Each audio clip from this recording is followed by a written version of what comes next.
wants to get younger, hipper, and cooler. Well, he's pretty cool. And as soon as he secures a long-term television contract for a lot of money, he'll be a lot cooler. Really cool. I want to follow up on my Bedlam question. Do you sense that LSU fans want to keep playing that game, or do you sense? Well, I think so. They do. I do. Yeah. Okay. So I think that it's not really feasible. When you look at we're scheduled out through 32, 33, something like that, and so most conferences, once all this settles down, you're going to have a minimum of 9 conference games, in my opinion. Again, that's just my opinion. I've been wrong a lot in my life, but you're going to have a minimum of 9 conference games, and most schools, such as the 2 you're mentioning, are scheduled out through them. So you're talking about contract buyouts, and you're talking about convincing head coaches to play another game, which would be like playing another conference game. So then you're talking about durability of players. What's the ramifications financially if you don't play well, if you lose that game? Could it cost me a playoff spot? Could it cost the conference a playoff spot? So there's a lot going on. I think most fans would love to do it. I just don't know that it's really feasible to happen, in my opinion. Coach, do you think, in your opinion, that it will ever slow down, or it will kind of like peak or plateau out? You talking about conference realignment? Yeah. I don't think it's going to slow down over the next 2 or 3 years. You have one league. ACC is, I think they're good through 35 or 36 or something, right? Mm-hmm. So you would think they would slow down some. That's a long ways out. Big 12 and Pac-12, they're up in a couple years, right? And then I don't know how far the Big 10 goes. But for the most part, when you have conferences, particularly there's 2 of them now that could be up in a couple years, there's going to be a lot of negotiation going on. There's no such thing as an alliance of faith. That's out the window. So I would say there's negotiating that's probably going on as we speak. Mike, for years, when you've had to bring new offensive coordinators, you've taken the tactics, they learned the system, and you go on from there. When did you make the decision that you were going to basically implement how fair and defense this time? So we went through a lengthy transition, terminology-wise and X's and O's wise with Coach Knowles. And you watched it. It took about the 3rd year before we got adjusted. So once that happened, I knew that I did not want to change the language for the players. And then I was concerned because that takes the pool of candidates down quite a bit. Because most guys, well, let's just call it, in this profession, guys have too big an ego. They don't want to come in and do what you do. They want to come in and do what they do. That's the way it is. So I was able to come across a few guys, and then Derek that said, I'll speak your language. Derek's been a head coach and a coordinator. He doesn't have an ego. He's good with it.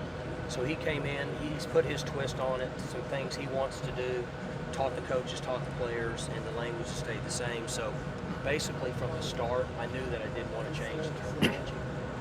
Mike, you mentioned the new commissioner, how cool he is. What's your interactions been like? Good. We've had a couple conversations, and we talked a little bit of business, some just getting to know each other. I did all the research on him. I know a lot about him. I know where he came from. I know what his path has been to get here. I think that is an absolute perfect fit for what college football is today. You got to be able to sell it. You got to be able to negotiate. I think that's what he does, and he's been fantastic at it. Were you surprised? And I know they've got some good. His family, I think it's on his wife's side. They got some good Italian restaurants in New York. That's encouraging. So, and he's a family guy. He's from Jersey. Went to school in Indiana. Back to the Jersey, New York area. When you think about the Rock Nation, you think about NASCAR. You think about pro basketball. That's a lot of negotiating and a lot of advertisement and sponsorship, and that's what college football has come down to. Were you surprised that the conference went outside the box? I think the presidents realize that this is a different game now. And so, as I mentioned earlier, all of us know that it's all about securing long-term television money. And a football coach that would move into what would be an administrative role as a commissioner or something, those days are gone. I don't know anything about raising long-term money. I don't know anything about sponsorship. I don't know anything about legalities and signing deals. Those guys do, and that's the future of college football. Sorry, go ahead. Do you think that as college football gets bigger and wealthier, as personalities have been here, restarting the conversation for like a czar or commissioner of college football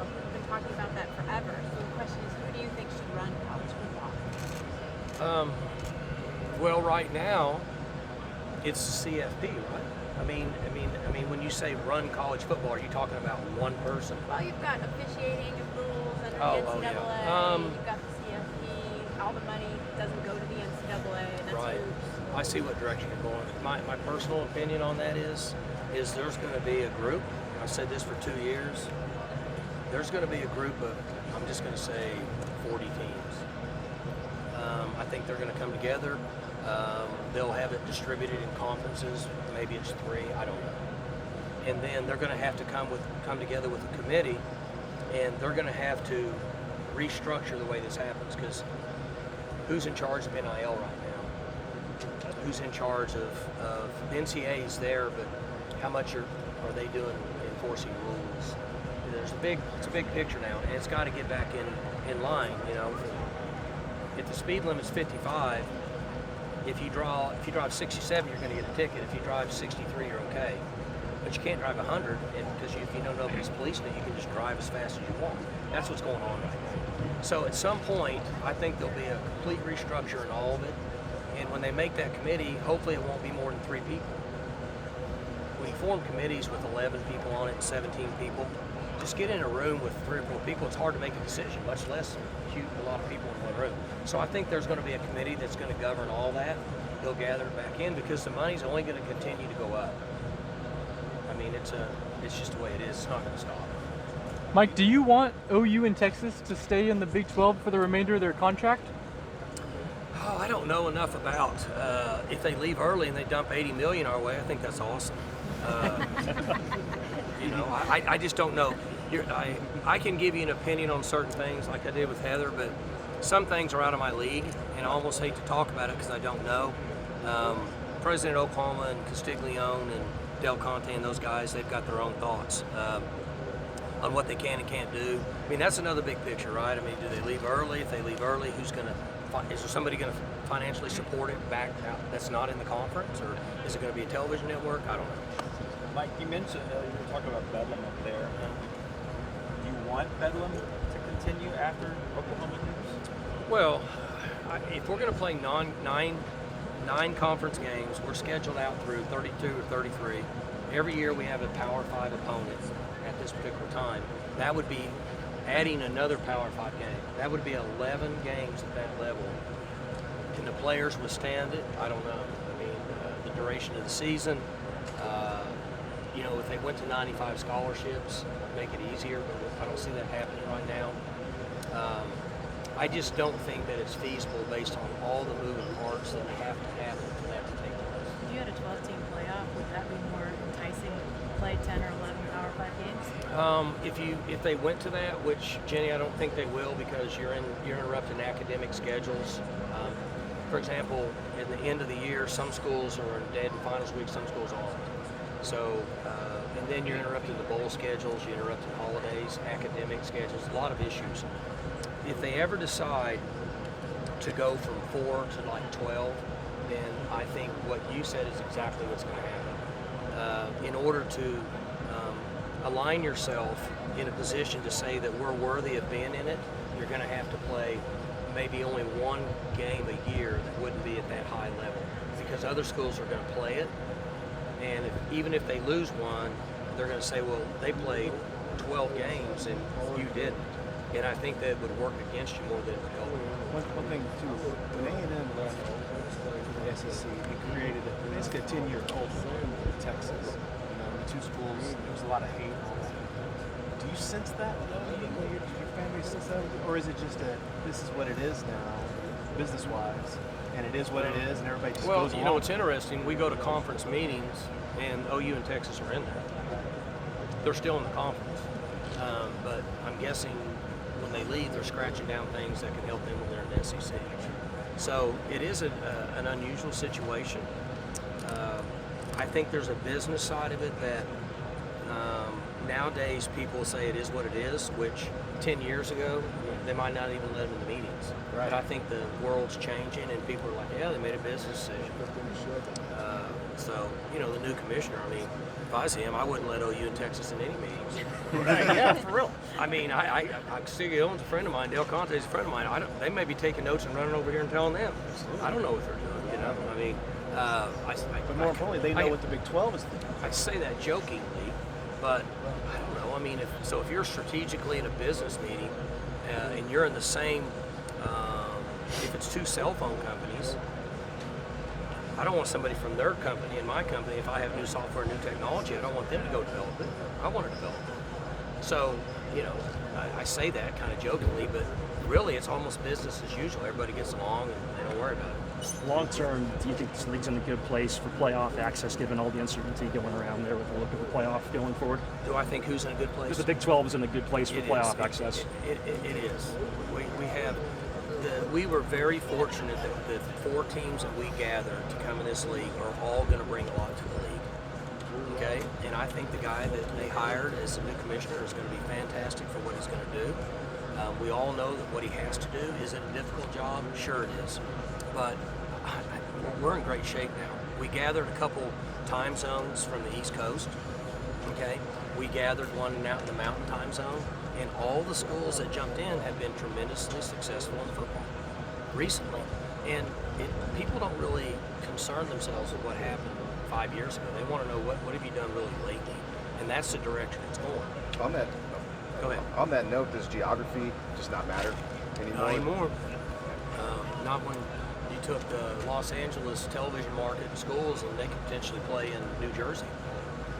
So that's over. I mean, that's what, a 5-hour flight? So you got to leave on Thursday, I would guess. Probably not a lot of fans going to make that trip.